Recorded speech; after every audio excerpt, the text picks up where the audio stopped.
বলবো আসলে অকাল মৃত্যুতে আমরা খুবই মর্মাহত। ঠিক আছে, এটা তো মানতে পারতেছি না যেন আইমান নাই। হ্যাঁ, আইমান ছিল আমাদের খুবই আদরের মেয়ে। আইমানের আজকে মৃত্যু হয়ে গেছে, আমার পৃথিবী ছেড়ে চলে গেছে, এটা আসলে বিশ্বাস করতে পারতেছি না। স্বপ্নের মতো মনে হইতেছে, মনে হয় যেন স্বপ্নে দেখতেছি। কি বলতেছে মিথ্যে কথা, এটা মানতে পারতেছি না, নিতে পারতেছি না, ব্রেনটাই নিতে পারতেছি না। আইমান নাই, আইমান আমাদের মাঝে আর আসবে না। ঠিক আছে, আর এইভাবে ঘুরবে না আমাদের আশেপাশ দিয়ে। আমাদের ঘরে, আমার ঘরে বেশি থাকতো। এই আমার মেয়ের সাথে খুব খেলাধুলা করতো, সারাক্ষণ থাকতো। গ্রামের বাড়িতে যখন আসতো, এই কিছুদিন যাবৎ ছিল আমাদের বাড়িতে, এই 15 দিন ধরে গেছে। ঠিক আছে, এখন আমরা ভাই অনেক মর্মাহত। ঠিক আছে, এই হারানোর বেদনা আসলে বলে বুঝাতে পারবো না কত খারাপ লাগতেছে।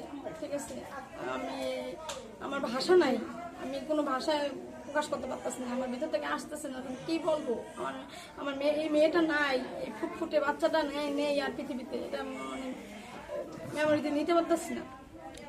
আমি এই বিষয় সম্পর্কে জানাই যে আসলে খুব খারাপ লাগলো যে তারা কিভাবে এমন একটা কাজ করলো, দায়িত্বহীন ভাবে, কর্তব্যহীন ভাবে, অসতর্কতার সহিত কিভাবে তারা একটা বিদ্যালয় বা ঢাকার মধ্যে কিভাবে এটা করলো, ফ্লাই করলো, কিভাবে তারা এটা একটা চিঠির মাধ্যমে একটা সতর্কবাণী দিতে পারতো বা আপডেট জানাতে করতে পারতো এই কাজটা। কেন তারা এইগুলার দিনে স্কুল সবকিছু খোলা ছিল, সেই সময় এমন বিমানটা নাকি বেশি একটা ছিল না, নড়বড়ে ছিল, সেটা কেন তারা এরকম সিদ্ধান্ত নিল? আসলে এটা অসচেতনতার একটা ছিল। হ্যাঁ, সচেতনতার অভাব ছিল আমার মনে হয়, এটা করা একদমই উচিত হয় না। আর সামনে যেন এরকম ঘটনা আমাদের আর বাংলাদেশে পুনরাবৃত্তি না হয়, সেজন্য সবাইকে আহ্বান আমি বলতেছি, আবেদন করতেছি যেন এরকম ঘটনা আর যেন আমাদের বাংলাদেশে দেখতে না হয়, আর যেন কোনো মায়ের বুক খালি না হয়। এই হাজার হাজার সন্তান যারা হারাইছে তারাই শুধু বুঝে সন্তান হারার বেদনা কি। একটা সন্তান পৃথিবী থেকে চলে যাওয়া বাবা মার আগে, এটা তো কত কষ্টদায়ক। শুধু সে তার বাবা মাই বুঝবে, তার বাবা মাই বুঝবে যে আমার সন্তান নাই, মানে আসলে ভাষায় বলা যায় না কতটা কষ্টদায়ক। একটা সন্তান ছাড়া বাবা মা বেঁচে থাকবে, মানে মরার মতো বেঁচে থাকবে, তা থাকবে কিন্তু আসলে মরার মতো বেঁচে থাকবে। তাদের ভিতরে যেন কি হাহাকার, কি যেন সন্তান হারার বেদনা, তারা শুধু নিজেরাই উপলব্ধি করতে পারবে। আসলে এটা আর কেউ বুঝবে না, শুধু তারাই বুঝবে যার সন্তান নাই।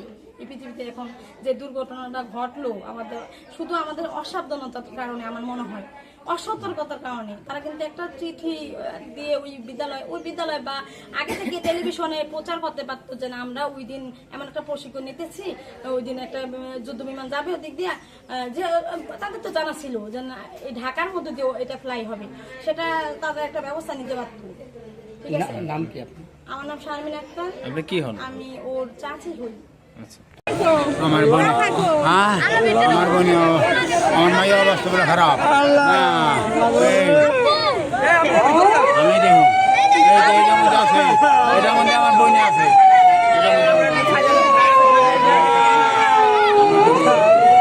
আমি আলে এটার মধ্যে গাড়ি নিতে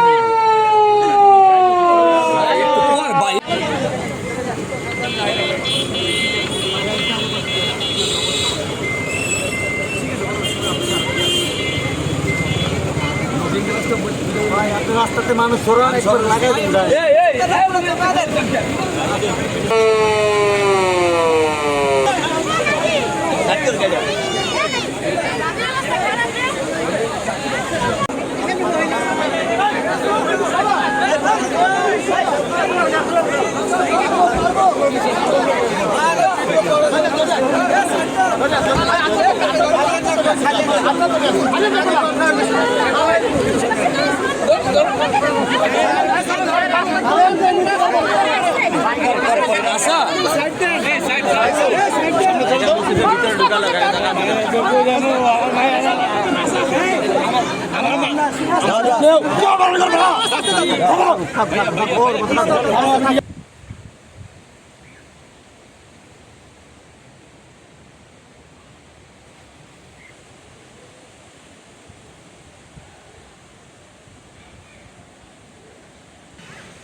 না না, বিক্রি যাচ্ছে।